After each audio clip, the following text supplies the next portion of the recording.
Okay, so I want to talk now about VBAC. So if someone's had a previous C-section, can they then give birth vaginally in future pregnancies?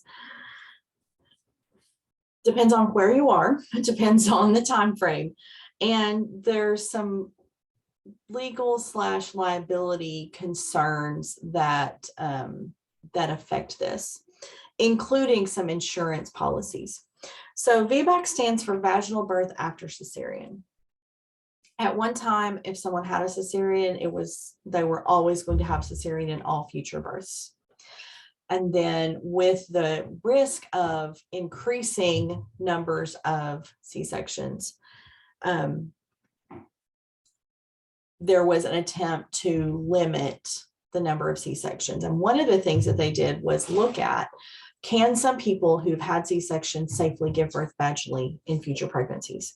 And so in the 90s, there was a push toward VBAC, and women who met the criteria were encouraged to give birth vaginally. There was kind of a swing the other direction around 10 years or so ago, back toward doing a C-section for most people who'd have previous C-sections. In our state, that was partly driven by the insurance company that actually insures doctors in the state, creating some really, really strict, like they chose not to even cover doctors who attended VBACs because ACOG had created some really, really strict guidelines. Okay, so it may be difficult for someone who desires a VBAC to find a practitioner or a facility to do that. For some people, they'll go ahead and choose to have a C-section. Some people will choose to find a provider elsewhere. Some people will actually choose to try to have that VBAC at home, which increases the risk. So the reason you need to know that is because you may be in the position of caring for those patients. The criteria for a safe C-section, or a safe VBAC, sorry, is the patient should have had a low transverse uterine incision, so previous low transverse cesarean section.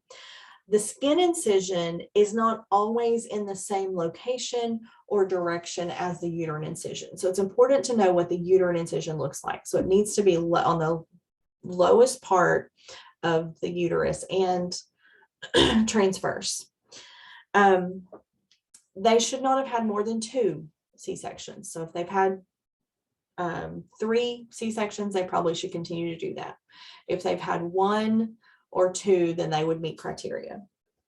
They have to have an adequate pelvis, which means their pelvis just has to at least look as if or measure as if they'll be able to deliver a baby safely. They should have no other uterine scar and no history of uterine rupture. And there should be a physician and staff with the ability to perform an immediate C-section available throughout labor. And that's the piece that has made it more difficult to find, because that requires someone, if not in the house, to be able to be there in a very short period of time. So it's that physician availability that has limited VBAC for a lot of patients. The risk of a VBAC is with contractions of labor, it can cause uterine rupture.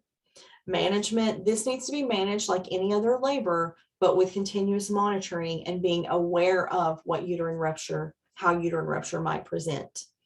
Any induction or augmentation techniques that are used or medications that are used can actually increase the risk of rupture.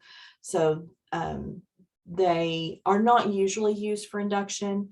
Some providers will do that, but that patient needs to be monitored very carefully. Okay, the very last section in this unit is going to be a difficult one.